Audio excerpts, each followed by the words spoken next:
Assalamualaikum warahmatullahi wabarakatuh. Perkenalkan, nama saya Evelina. Saya dari program studi Administrasi Publik dengan NIM 25171057. Pada video kali ini saya akan menjawab soal-soal pada ujian tengah semester pada mata kuliah pengantar Administrasi Publik. Baiklah, kita masuk ke soal yang pertama, di mana di sini ada analisis konsep dan paradigma, di mana kasusnya itu banyak masyarakat awam mengeluhkan bahwa pelayanan di instansi pemerintah seperti pengurusan KTP atau sertifikat tanah seringkali lambat dibandingkan pelayanan di bank. Nah, untuk pertanyaan yang pertama, berdasarkan perbedaan karakteristik pokok antara administrasi publik dan administrasi privat, mengapa fenomena tersebut bisa terjadi secara ilmiah? Untuk jawaban yang pertama, nomor 1A, karena pada kantor pemerintahan itu mengadopsi paradigma administrasi publik yang berfokus pada pelayanan kepentingan umum atau public interest, dengan orientasi yang berfokusnya adalah kepada pelayanan publik non-profit, akuntabilitas kepada masyarakat luas, dan struktur cara kerjanya masih berorientasi kepada legalistik sesuai undang-undang. Sebaliknya, bank swasta itu menerapkan paradigma administrasi privat yang berorientasi pada keuntungan atau profit oriented, yang bersifat persaingan bebas, kepentingan pemilik atau pemegang saham, serta cara kerjanya fleksibel dan sesuai pasar. Selanjutnya, untuk jawaban pertanyaan kedua, NPM itu sendiri mengadopsi prinsip manajemen swasta ke sektor publik untuk meningkatkan efisiensi dan berorientasi kepada pelanggan. Di Indonesia sendiri, NPM itu sudah diterapkan untuk mempercepat layanan daerah melalui efisiensi teknologi.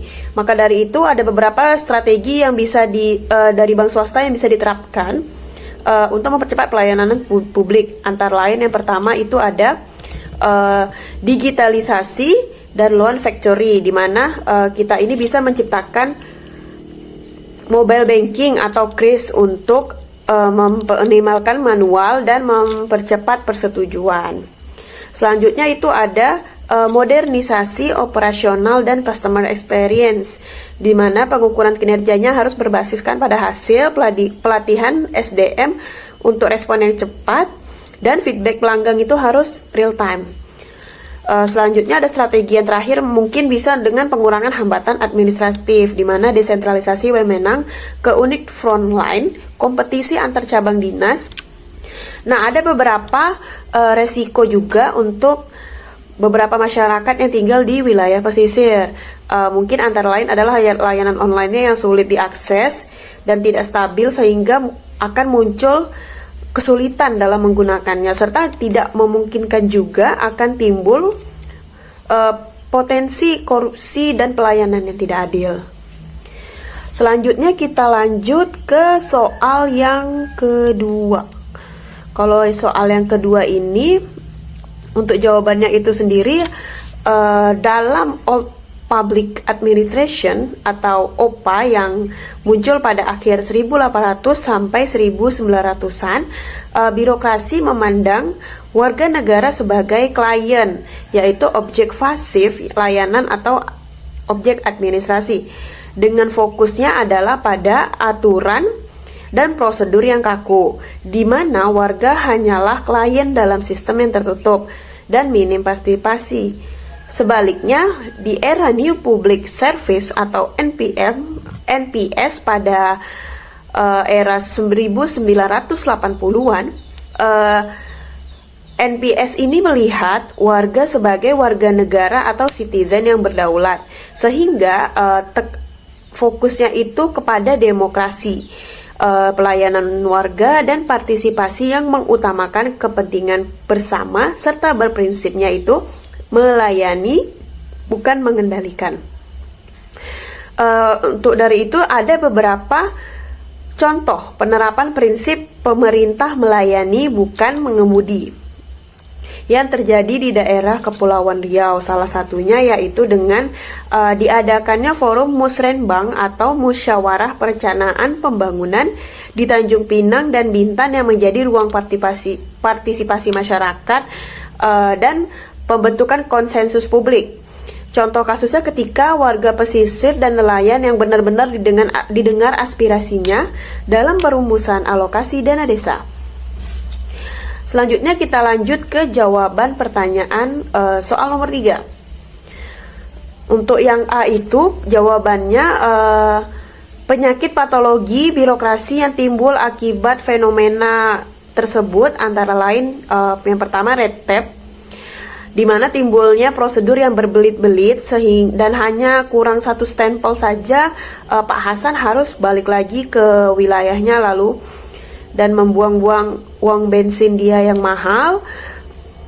Lalu dengan datang seminggu kemudian, tapi Pak Hasan malah tidak bisa dilayani karena pejabat setempat yang berwenang sedang dinas keluar dan tidak ada yang berani mengambil keputusan. Selanjutnya mungkin ada penyakit patologi birokrasi yang timbul yaitu sindrom ABS, di mana tidak ada pejabat pengganti yang mengambil keputusan tadi sehingga memperlambat prosedur yang ingin dilakukan Pak Hasan. Untuk yang B itu mungkin inovasi yang mungkin dapat dilakukan agar dapat memangkas hierarki yang terlalu ribet ini, di mana mungkin bisa adakan reformasi birokrasi sehingga dapat memangkas hierarki yang terlalu panjang. Kemudian ada digitalisasi, yaitu mengganti stempel basah dengan TTE atau tanda tangan elektronik sehingga dimanapun pejabat yang berwenang itu berada, dia bisa mengesahkan dokumennya. Selanjutnya mungkin adakan pembangunan kantor atau kepengurusan di wilayah pulau-pulau kecil sehingga penduduk yang berada di pulau kecil tersebut tidak harus jauh-jauh ke ibu kota untuk mengurus berkas-berkas. Selanjutnya di soal nomor 4 bagian A, mungkin saran saya yang menggunakan fungsi manajemen dalam mengatasi permasalahan sampah kiriman. Yang pertama itu ada mungkin di bagian planning, yaitu menyusun rencana jangka pendek dan panjang berdasarkan survei sampah yang melibatkan pemerintah, swasta, dan masyarakat melalui musyawarah. Kemudian untuk fungsi organizingnya mungkin bisa membentuk tim koordinator, alokasi sumber daya, dan mengatur pembiayaan anggaran.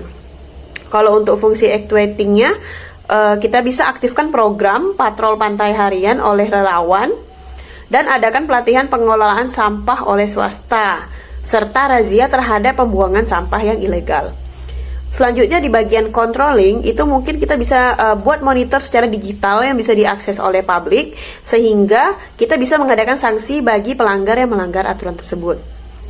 Selanjutnya untuk yang nomor 4B, mungkin gaya kepemimpinan yang mungkin akan dipakai adalah bisa jadi dengan cara transformasional, di mana model gayanya itu yang menginspirasi masyarakat agar mereka sadar akan kepedulian terhadap lingkungan sehingga membawa perubahan besar dan akan merubah pola pikir masyarakat. Sekian jawaban dari soal-soal ujian tengah semester genap pada mata kuliah pengantar administrasi publik ini. Saya Evelina, saya ucapkan terima kasih. Assalamualaikum warahmatullahi wabarakatuh.